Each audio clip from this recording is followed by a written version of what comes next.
Hello dear friends, मैं doctor Akhilesh Kumar Singh. आज political science and international relations के अंतर्गत आज मैं राजनीति विज्ञान का अर्थ, परिभाषाएं, क्षेत्र और अध्ययन की जो विधियां हैं उस पर चर्चा करेंगे। और यह इसके संदर्भ में हमने इस पावर पॉइंट प्रेजेंटेशन में इन सभी टॉपिक्स को डिटेल में कवर करने की पूरी कोशिश की है। आइए शुरू करते हैं।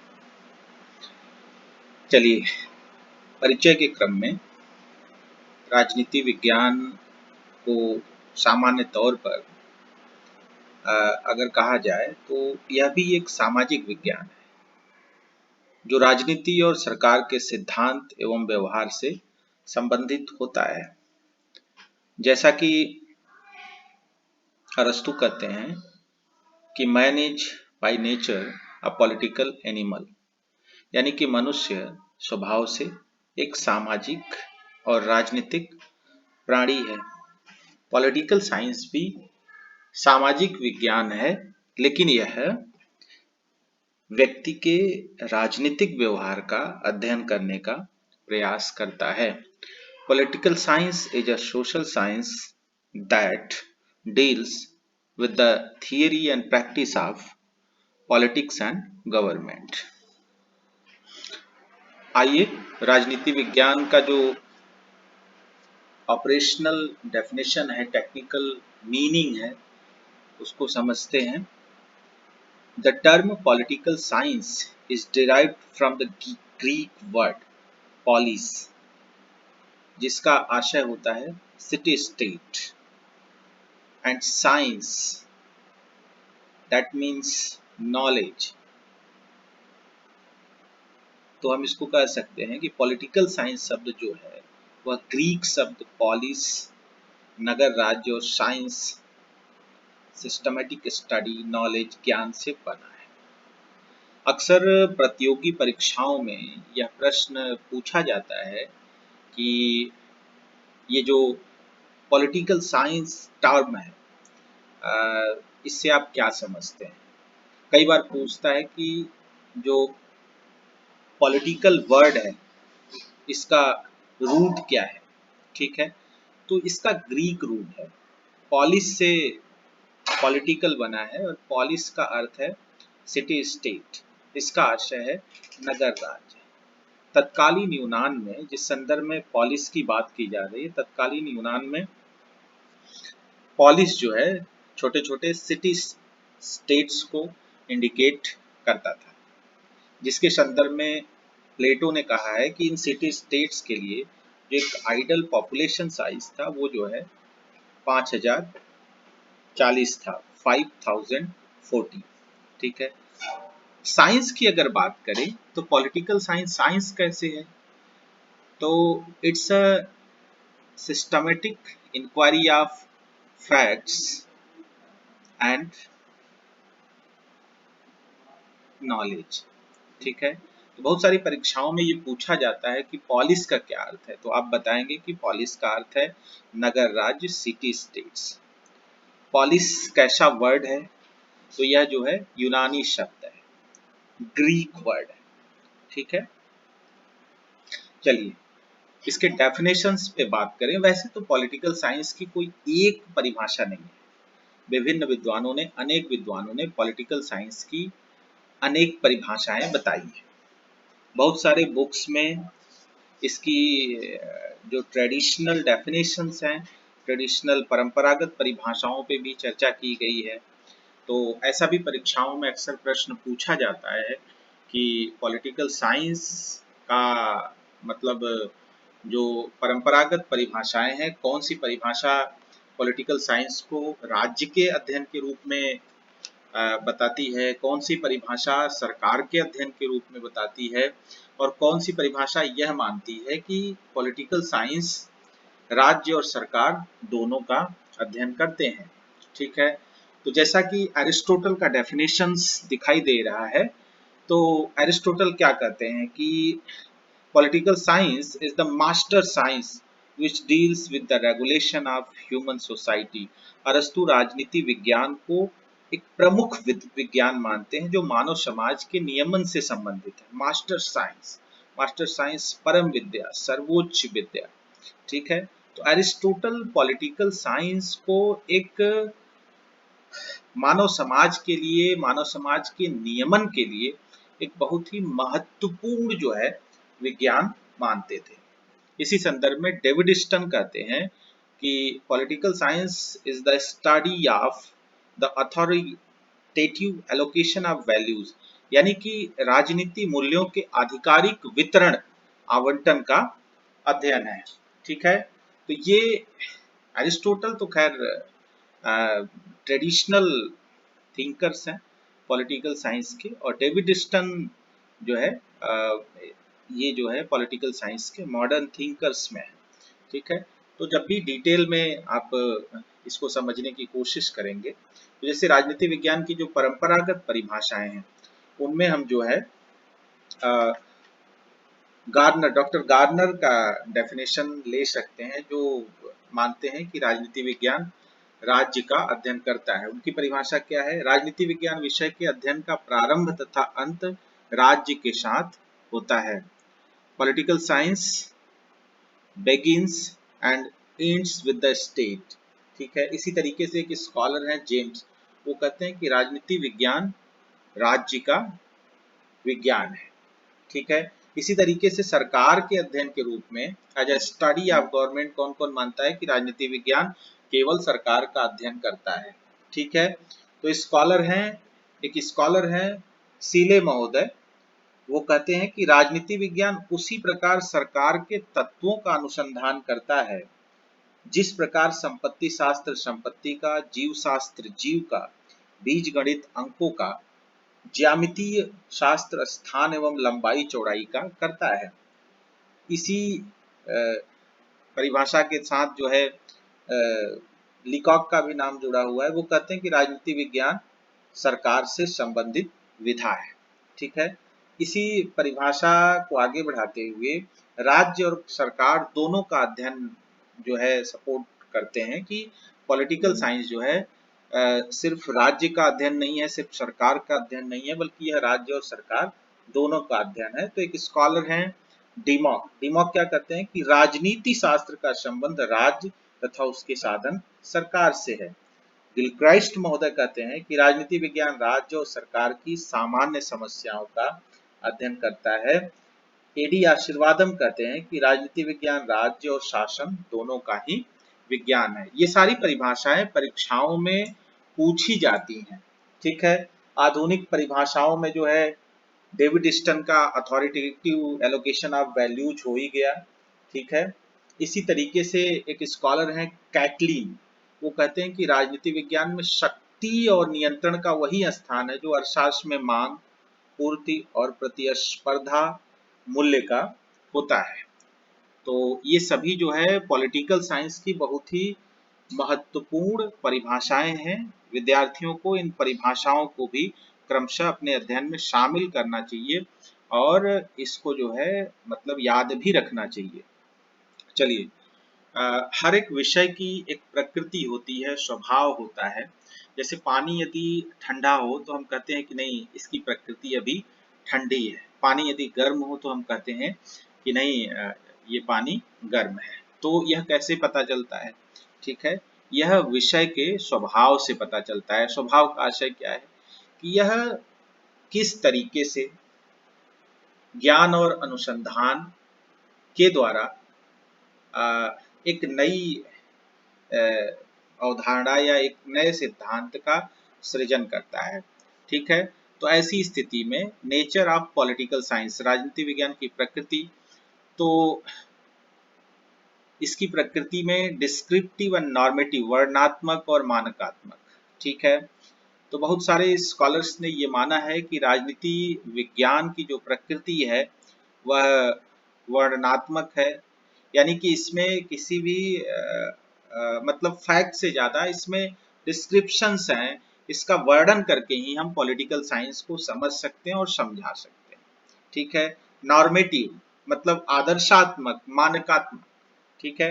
नॉर्मेटिविज्म का मतलब है कि अ, मतलब हम ज्ञान सृजन के लिए जिस पद्धति का प्रयोग करते हैं वह मतलब कोई वैज्ञानिक पद्धति न होकर जैसे कोई स्कॉलर जो है उस टाइम विशेष में वह कुछ सोचता है। ठीक है। और वह सोचता है और उसको जो है लागू करने या अप्लाई करने की कोशिश करता है बिना यह परखे कि यह विज्ञान के मानकों के अनुरूप कितना खरा उतरेगा। ठीक है। अगली प्रकृति है इंपीरिकल एंड थियोरेटिकल। ठीक है। अनुभवजन्य और सैद्धांतिक। ठीक है। देखिए, कोई भी विषय हो, अगर उसमें केवल सैद्धांतिक पक्ष पे बल दिया जाता है तो वह महज एक कोरा साहित्य बनकर रह जाता है। वह समाज की समस्याओं को सुलझाने जिस उद्देश्य से वह विषय काम कर रहा है या उस विषय के माध्यम से जिन समस्याओं को हम समझ सकते हैं, ठीक है, तो उन समस्याओं को हम केवल सैद्धांतिक रूप से नहीं समझ सकते हैं यदि उसमें एम्पिरिसिज्म या एम्पिरिकल ज्ञान का, अनुभवजन्य ज्ञान का अभाव हो। तो अनुभवजन्य जो एम्पिरिकल स्टडी है यह जो है विज्ञान की मूलभूत अवधारणाओं में से एक है। तो राजनीति विज्ञान में भी जब पॉजिटिविज्म को एक्सेप्ट किया गया और इसके बाद जो है मतलब जो बिहेवियरलिज्म, जो डेविड स्टन के नेतृत्व में एक मूवमेंट चला व्यवहारवाद का, उसको एक्सेप्ट किया गया। तो यहाँ से जो है राजनीति विज्ञान में विज्ञान के विभिन्न मानकों और विभिन्न पद्धतियों का भी प्रयोग प्रारंभ हुआ। ठीक है। राजनीति विज्ञान की प्रकृति के संदर्भ में एक बड़ा विवाद ये है कि पॉलिटिकल साइंस एक विज्ञान है या पॉलिटिकल साइंस कला है। ठीक है। तो बहुत सारे स्कॉलर ऐसे भी हैं जो कि राजनीति विज्ञान को विज्ञान मानते हैं। ठीक है। इनमें आप नाम नोट कर सकते हैं, जैसे एक स्कॉलर है जीन बोदा, वह राजनीति विज्ञान को विज्ञान मानते हैं। हॉब्स मानते हैं, लॉर्ड ब्राइस मानते हैं, मॉन्टेस्क्यू मानते हैं, ब्लंट्सली मानते हैं, जेनिलेक मानते हैं, फाइनर मानते हैं, लास्की मानते हैं। ठीक है। और कुछ स्कॉलर्स हैं जो कि राजनीति विज्ञान को विज्ञान नहीं मानते हैं। इसमें बकल का नाम है, मेटलैंड का नाम है, कॉम्टे का नाम है, एमास का नाम है, कैटलीन का नाम है, बियर्ड का नाम है, बर्ग का नाम है तथा ब्रोगन का नाम है। ठीक है। अब जैसे मेटलैंड का एक डेफिनेशन है जो परीक्षाओं में अक्सर पूछा जाता है, वो राजनीति विज्ञान के प्रकृति पर ही जो है यह बहुत ही पॉपुलर डेफिनेशन है कि जब मैं राजनीति विज्ञान शीर्षक से परीक्षा के प्रश्नों को देखता हूं तो मुझे प्रश्नों पर नहीं बल्कि विषय की प्रकृति पर जो है, विषय के नाम पर जो है खेद होता है। ये बहुत ही पॉपुलर डेफिनेशन है और इसको आप तैयार कर सकते हैं। फिर से इस परिभाषा को मैं बता रहा हूँ, मेटलैंड की व्यंग्यात्मक भाषा में इन्होंने राजनीति विज्ञान को परिभाषित किया है कि यह, इसकी प्रकृति क्या है। तो ये कहते हैं कि जब मैं राजनीति विज्ञान शीर्षक के अंतर्गत परीक्षा प्रश्नों को देखता हूं तो मुझे प्रश्नों के प्रति नहीं वरन शीर्षक के प्रति खेद होता है। ठीक है। अब ये कला है या नहीं है, तो इसके संदर्भ में जो है बकाल महोदय का एक डेफिनेशन है। वो कहते हैं कि राजनीति विज्ञान का विज्ञान होना तो दूर, यह कलाओं में भी सबसे पिछड़ी हुई कला है। ठीक है। लेकिन कुछ स्कॉलर्स हैं जैसे ब्लंट्सली हैं, गैटिल हैं, इन्होंने राजनीति विज्ञान को कला माना है। ठीक है। और जैसा कि राज्य का उद्देश्य भी है कि राज्य के माध्यम से व्यक्ति अपने जीवन को श्रेष्ठ और सुंदर बना सकता है, तो कला में ही यह अभिव्यक्ति निहित है। अगला है स्कोप ऑफ पॉलिटिकल साइंस, राजनीति विज्ञान का क्षेत्र। कल मैंने जो मतलब पावर पॉइंट प्रेजेंटेशन जो यूट्यूब पे वीडियो बनाया था, इंट्रोडक्शन ऑफ पॉलिटिकल साइंस, उसमें मैंने इस को जो है डिटेल में थोड़ी सी चर्चा किया था मैंने। तो जैसे राजनीति विज्ञान का विषय क्षेत्र क्या है, जैसे हर एक विषय का अपना एक दायरा होता है, क्षेत्र होता है, तो उसी तरीके से राजनीति विज्ञान का भी अपना क्षेत्र होता है। तो इसमें है कि क्या क्या यह अध्ययन करता है, तो स्टेट और गवर्नमेंट का अध्ययन करता है, पॉलिटिकल थियरीज का अध्ययन करता है, इसके बाद कॉन्स्टिट्यूशन एंड लॉ, संविधान और विधि का अध्ययन करता है, पब्लिक एडमिनिस्ट्रेशन, लोक प्रशासन का अध्ययन करता है, इंटरनेशनल रिलेशंस, अंतर्राष्ट्रीय संबंध का अध्ययन करता है, कंपैरेटिव पॉलिटिक्स, तुलनात्मक राजनीति का अध्ययन करता है। इसके अलावा पॉलिटिकल बिहेवियर, मनुष्य के राजनीतिक व्यवहार, और पॉलिटिकल सोशियोलॉजी का अध्ययन करता है। ठीक है, इसी के सब डिसिप्लिन्स भी हैं, उप शाखाएं भी हैं। इनमें हम जो है पॉलिटिकल थियरी को देख सकते हैं, कंपैरेटिव पॉलिटिक्स को देख सकते हैं, पब्लिक एडमिनिस्ट्रेशन को देख सकते हैं, इंटरनेशनल पॉलिटिक्स को देख सकते हैं, पॉलिटिकल इकोनॉमी को देख सकते हैं। हम पॉलिटिकल साइंस शीर्षक के अंतर्गत ये सभी इसकी उप शाखाएं हैं, जिसको कि हम राजनीति विज्ञान के अंतर्गत अध्ययन करते हैं। हालांकि बहुत ऐसी महत्वपूर्ण परीक्षाएं हैं आजकल विश्वविद्यालयों में, जो है अंतर्राष्ट्रीय राजनीति एक अलग विषय अनुशासन के रूप में विद्यार्थी इसमें मास्टर्स की डिग्री ले रहे हैं। इसके अलावा पब्लिक एडमिनिस्ट्रेशन भी एक इंडिपेंडेंट सब्जेक्ट के तौर पे जो है स्टूडेंट्स इसमें एमए, पीएचडी जैसी डिग्री ले रहे हैं। ठीक है, आइए, तो कोई भी विषय जब आप पढ़ते हैं तो उसका इम्पोर्टेंस होता है, उसी तरीके से पॉलिटिकल साइंस का भी एक इम्पोर्टेंस है। तो जब भी पॉलिटिकल साइंस आप पढ़ते हैं तो आप अपने अधिकारों और कर्तव्यों के बारे में बहुत अवेयर होते हैं, लोकतांत्रिक मूल्यों के बारे में आपकी एक बेहतर समझ होती है। ठीक है, तो देश का नागरिक जागरूकता को प्राप्त करे, जागरूक हो, यदि वह राजनीति विज्ञान का अध्येता है या राजनीति विज्ञान का विद्यार्थी है, तो वह एक जागरूक नागरिक होता है, इसमें कोई दो राय नहीं है।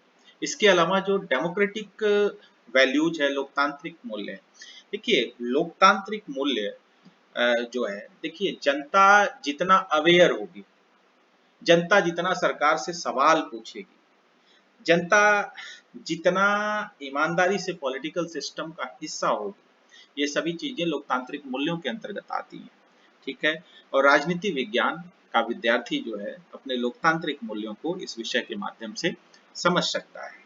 ठीक है, इसके अलावा पॉलिटिकल पार्टिसिपेशन की वैल्यू वो समझता है कि हमारे पॉलिटिकल पार्टिसिपेशन से हमारे जो उत्तरदायित्व है, नागरिक उत्तरदायित्व, उसकी हम पूर्ति करते हैं, और राजनीति में प्रतिभागिता से हम जो है यह भी बता पाते हैं, सुनिश्चित कर पाते हैं कि मतलब देश की जो आम जनता है या आम नागरिक है, वो भी भागीदारी करने में सक्षम है, उसके पास भी नए आइडियाज हैं।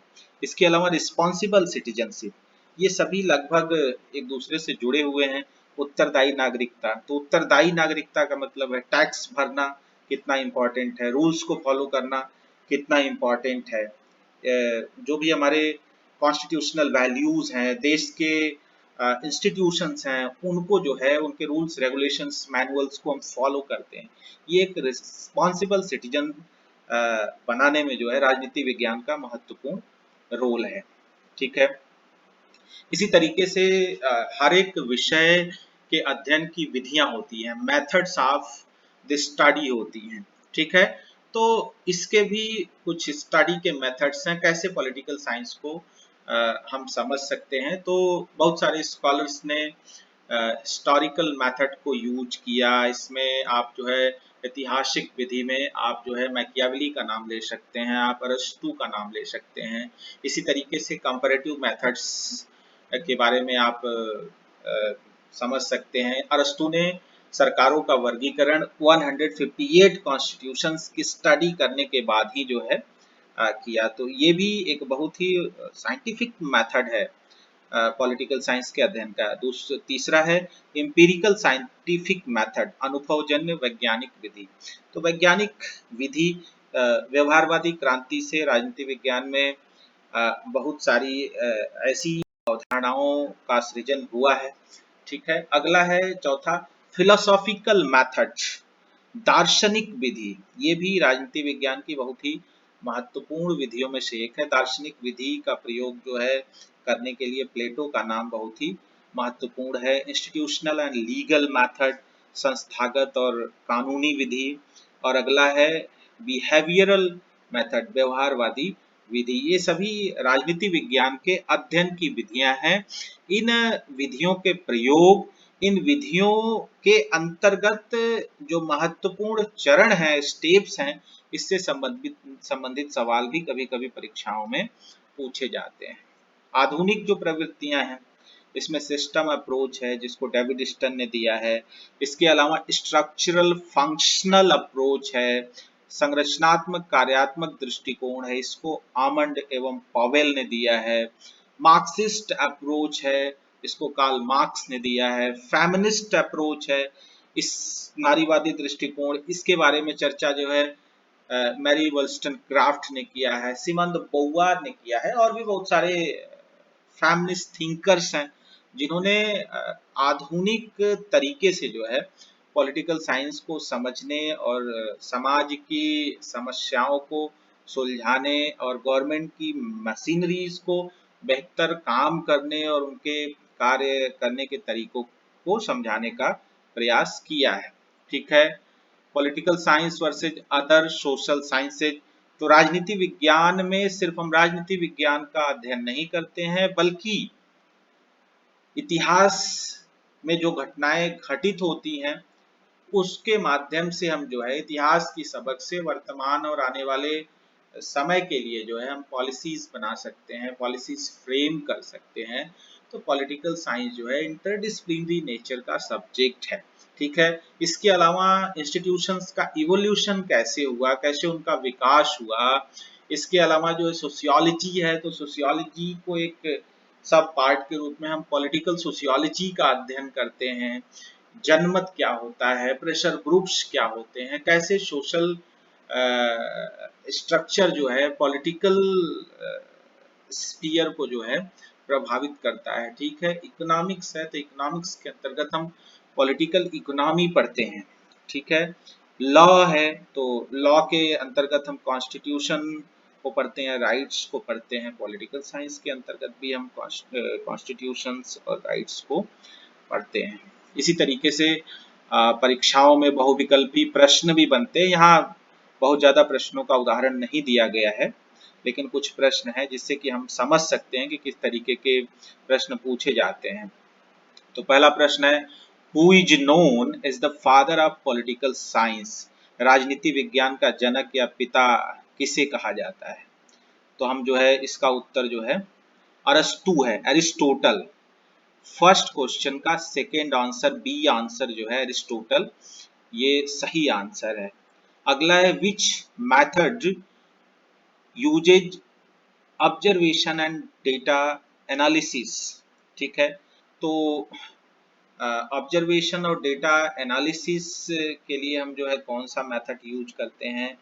तो ये जो है अनुभवजन्य विधि, एम्पिरिकल मेथड जो है यह सबसे अप्रोप्रिएट आंसर है। ठीक है, तो इस प्रकार क्वेश्चन नंबर 2 का आंसर ऑप्शन सी है। तीसरा क्वेश्चन है, which approach is associated with Davidson. Davidson के साथ कौन सा अप्रोच जुड़ा हुआ है?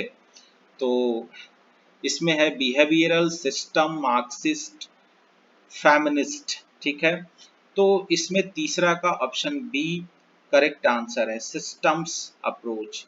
चौथा प्रश्न है, विच इज नॉट अ सब डिसिप्लिन ऑफ पॉलिटिकल साइंस। तो सब डिसिप्लिन मतलब उप विषय क्या है पॉलिटिकल साइंस का? ऑप्शन ए है पब्लिक एडमिनिस्ट्रेशन, लोक प्रशासन। ऑप्शन बी है कंपैरेटिव पॉलिटिक्स, तुलनात्मक राजनीति। ऑप्शन सी है बायोकेमिस्ट्री, जैव रसायन। ऑप्शन डी है इंटरनेशनल रिलेशंस। तो इसमें पब्लिक एडमिनिस्ट्रेशन, कंपैरेटिव पॉलिटिक्स और इंटरनेशनल रिलेशंस ये पॉलिटिकल साइंस के सब डिसिप्लिन हैं, लेकिन बायोकेमिस्ट्री जो है पॉलिटिकल साइंस का सब डिसिप्लिन नहीं है। ठीक है, तो इस तरीके से पॉलिटिकल साइंस जो है हमको पॉलिटिकल सिस्टम, राजनीतिक प्रणालियों को समझने में, शासन व्यवस्था को समझने में, नागरिकों के अधिकारों को समझने में, नागरिकों के कर्तव्यों को समझने में बहुत ही हेल्पफुल और सहायक विषय है।